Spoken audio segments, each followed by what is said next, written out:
तो कैसे हैं आप सभी। उम्मीद है सभी लोग अच्छे होंगे। कितने भारतीय राज्य नेपाल से सीमा साझा करते हैं?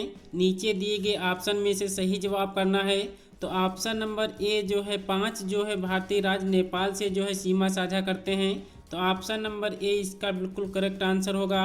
अगला प्रश्न आपसे पूछा गया है, भारत के संविधान के अनुसार लोकसभा के सदस्यों की अधिकतम संख्या क्या है? लोकसभा के सदस्यों की अधिकतम संख्या कितनी हो सकती है? तो ऑप्शन नंबर डी 552 हो सकती है। ऑप्शन नंबर डी इसका बिल्कुल करेक्ट आंसर होगा। अगला प्रश्न पूछा गया है, इनमें से कौन सा देश सार्क का सदस्य नहीं है?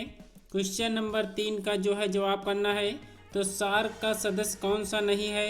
तो ऑप्शन नंबर डी म्यांमार जो है ये सार्क का सदस्य नहीं है। ऑप्शन नंबर डी इसका बिल्कुल करेक्ट आंसर होगा। आपसे पूछा गया है, ओणम किस भारतीय राज्य केंद्र शासित प्रदेश का सांस्कृतिक उत्सव है? ओणम किस भारतीय राज्य या केंद्र शासित प्रदेश का सांस्कृतिक उत्सव है? क्वेश्चन नंबर 4 का जवाब करना है। तो 4 का जो जवाब होगा वो ऑप्शन नंबर बी होगा। ओणम जो है केरल राज्य का जो है वो सांस्कृतिक एक उत्सव होता है। तो ऑप्शन नंबर बी इसका बिल्कुल करेक्ट आंसर होगा। अगला प्रश्न आपसे पूछा गया है, नोबेल पुरस्कार जीतने वाले प्रथम एशियाई कौन थे? नोबेल पुरस्कार जीतने वाले प्रथम एशियाई कौन थे? तो option number C Rabindranath Tagore जो है इसका बिल्कुल सही जवाब होगा। 5 का जो जवाब होगा वो ऑप्शन नंबर सी होगा। अगले प्रश्न का जवाब करना है, निम्नलिखित में से किसने महात्मा गांधी के खिलाफत आंदोलन से जुड़ने का विरोध किया था? महात्मा गांधी जो है खिलाफत आंदोलन से जब जुड़े हुए थे तो उनका विरोध जो है किसने किया था ये आपको बताना है। तो क्वेश्चन नंबर 6 का जो जवाब होगा वो ऑप्शन नंबर सी होगा। मोहम्मद अली जिन्ना ने जो है विरोध किया था। क्वेश्चन नंबर 7 का जवाब करना है, नागा अर्जुन सागर बांध किस नदी पर बना है? क्वेश्चन नंबर 7 का जवाब करना है। तो नागा अर्जुन सागर बांध जो है ये कृष्णा नदी पर बना हुआ है। ऑप्शन नंबर बी इसका बिल्कुल करेक्ट आंसर होगा। दोस्तों वीडियो पसंद आ रही हो तो एक लाइक ज़रूर कर देना। चैनल पर नए हैं तो चैनल को सब्सक्राइब कर बेल आइकन को प्रेस जरूर कर दें, क्योंकि डेली यहाँ पे टॉप 25 से आपको क्वेश्चन कराए जाते हैं जो कि Allahabad high court group C और डी से जो वैकेंसी आई हुई थी उसके एग्ज़ाम आपके चल रहे हैं। तो वीडियो में अंत तक बने रहिएगा। आज की क्लास से 2-3 प्रश्न आपको सीधे एग्जाम में देखने को मिल सकते हैं। तो चलिए अगले प्रश्न का जवाब करना है। क्वेश्चन नंबर 8 का जवाब करना है, रियाद किस देश की राजधानी है? ये आपसे पूछा गया है। तो रियाद जो है किस देश की राजधानी है? नीचे 2 ऑप्शन और दिए गए हैं। तो सऊदी अरब इसका बिल्कुल सही जवाब होगा।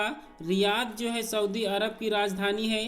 तो ऑप्शन नंबर सी इसका बिल्कुल करेक्ट आंसर होगा। किस भारतीय राज्य की सीमा नेपाल से नहीं लगती है?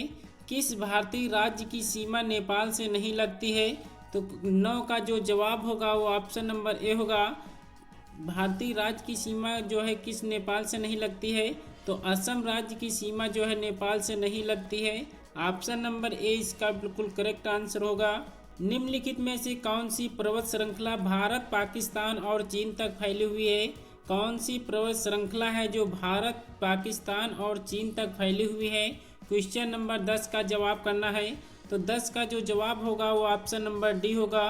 काराकोरम जो है पर्वत श्रृंखला भारत, पाकिस्तान और चीन तक फैली हुई है। मोस्ट इम्पोर्टेंट क्वेश्चन है, रिपीट हुआ है ये प्रीवियस ईयर क्वेश्चन में, तो अच्छे से आप सभी लोग याद रखेंगे। अगला प्रश्न आपसे पूछा गया है, भारत के संविधान में पहला संशोधन किस वर्ष में किया गया था? क्वेश्चन नंबर 11 का जवाब करना है। तो भारत के संविधान में पहला संशोधन जो है 1951 में किया गया था, जो कि ऑप्शन नंबर बी में दिया गया है। अगला प्रश्न आपसे पूछा गया है, संयुक्त राज्य अमेरिका का राष्ट्रीय खेल कौन सा है? संयुक्त राज्य अमेरिका का राष्ट्रीय खेल कौन सा है ये आपसे पूछा गया है। नीचे दिए गए ऑप्शन में से सही जवाब करना है। तो बेसबॉल जो है ये संयुक्त राज्य अमेरिका का जो है राष्ट्रीय खेल है। ऑप्शन नंबर ए इसका बिल्कुल करेक्ट आंसर होगा। अगले प्रश्न का जवाब करना है, भारतीय राष्ट्रीय कांग्रेस की अध्यक्ष चुनी जाने वाली पहली महिला कौन थी? 13 का जवाब करना है। तो भारतीय राष्ट्रीय कांग्रेस की अध्यक्ष जो चुनी जाने वाली पहली महिला थी वो जो है एनी बेसेंट थी। तो ऑप्शन नंबर डी इसका बिल्कुल करेक्ट आंसर होगा। अगला प्रश्न आपसे पूछा गया है, क्वेश्चन नंबर 14 का जवाब करना है, महात्मा गांधी ने भारत छोड़ो आंदोलन निम्नलिखित में से किस शहर से शुरू किया था? किस शहर से शुरू किया था ये आपको बताना है। तो ऑप्शन नंबर ए बॉम्बे शहर से जो है भारत छोड़ो आंदोलन जो है शुरू किया गया था। तो ऑप्शन नंबर ए इसका बिल्कुल सही जवाब होगा। भारतीय संविधान का कौन सा अनुच्छेद राज्यों में राज्यपालों का प्रावधान करता है? कौन सा अनुच्छेद जो है राज्य में राज्यपालों का प्रावधान करता है? नीचे दिए गए ऑप्शन में से सही जवाब करना है। तो अनुच्छेद 153 में जो है राज्यों में राज्यपालों का प्रावधान होता है। तो ऑप्शन नंबर ए इसका बिल्कुल करेक्ट आंसर होगा। अगले प्रश्न का जवाब करना है, 16 का जवाब करना है। निम्नलिखित में से किस राज्य में विधान परिषद है? निम्नलिखित में से किस राज्य में विधान परिषद है ये आपसे पूछा गया है। तो उत्तर प्रदेश में जो है ये विधान परिषद है। ऑप्शन नंबर सी इसका बिल्कुल करेक्ट आंसर होगा। अगला प्रश्न आपसे पूछा गया है, महेंद्रगिरी की दूसरी सबसे ऊंची चोटी कौन सी है? क्वेश्चन नंबर 17 का जवाब करना है। तो महेंद्रगिरी की दूसरी सबसे ऊंची चोटी आपसे पूछा गया है। तो ये जो है पूर्वी घाट है। तो ऑप्शन नंबर डी इसका बिल्कुल करेक्ट आंसर होगा। अगला प्रश्न आपसे पूछा गया है, क्वेश्चन नंबर 18 का जवाब करना है। भारत ने किसे हराकर पहली बार जो है थॉमस कप जीता है? किसे हराकर जो है पहली बार थॉमस कप का विजेता बने हैं? तो इंडोनेशिया जो है इसका बिल्कुल सही जवाब होगा। आपसे पूछा गया है, क्वेश्चन नंबर 19 का जवाब करना है। भारत के उच्चतम न्यायालय की प्रथम महिला न्यायाधीश जो है कौन थी? भारत के उच्चतम न्यायालय की प्रथम महिला न्यायाधीश कौन थी? नीचे दिए गए ऑप्शन में से सही जवाब करना है। तो एम फातिमा बीबी जो है इसका बिल्कुल सही जवाब होगा। ऑप्शन नंबर डी इसका बिल्कुल करेक्ट आंसर है।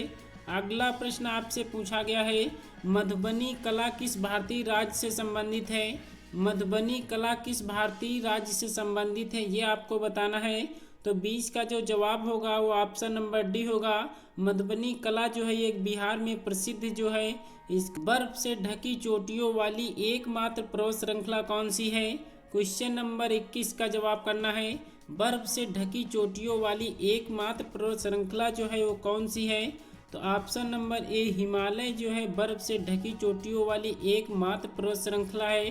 तो ऑप्शन नंबर ए इसका बिल्कुल करेक्ट आंसर होगा। अगला प्रश्न आपसे पूछा गया है, पौधों को प्रकाश संश्लेषण के लिए निम्नलिखित में से किस गैस की आवश्यकता होती है? क्वेश्चन नंबर 22 का जवाब करना है। तो 22 का जो जवाब होगा वो ऑप्शन नंबर सी होगा, कार्बन डाइऑक्साइड की जो है आवश्यकता होती है। तो ऑप्शन नंबर सी इसका बिल्कुल करेक्ट आंसर होगा। अगला प्रश्न आपसे पूछा गया है, निम्नलिखित में से कौन सा राजस्थान का राज्य नृत्य है? 23 का जवाब करना है। तो राजस्थान का राज्य नृत्य आपसे पूछा गया है। तो घूमर जो है ये राजस्थान का जो है राज्य नृत्य होता है। ऑप्शन नंबर ए इसका बिल्कुल करेक्ट आंसर होगा। अगला प्रश्न आपसे पूछा गया है, विश्व जनसंख्या दिवस किस दिन मनाया जाता है? विश्व जनसंख्या दिवस किस दिन मनाया जाता है? तो ऑप्शन नंबर बी जो है 11 जुलाई को विश्व जनसंख्या दिवस के रूप में मनाया जाता है। तो अच्छे से याद रखना है। ऑप्शन नंबर बी इसका बिल्कुल करेक्ट आंसर होगा।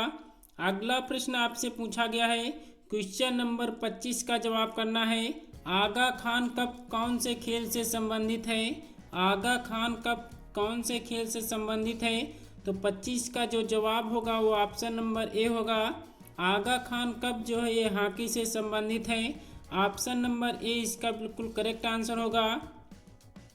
दोस्तों टॉप 25 क्वेश्चन में से आपका स्कोर कितना बना है नीचे कमेंट्स बॉक्स में ज़रूर बताना। चैनल पर नए हैं तो चैनल को सब्सक्राइब कर बेल आइकन को ज़रूर प्रेस कर दें, क्योंकि डेली यहाँ पे टॉप 25 आपको कराए जाते हैं। तो चलिए दोस्तों आज की क्लास को हम यहीं तक रखते हैं।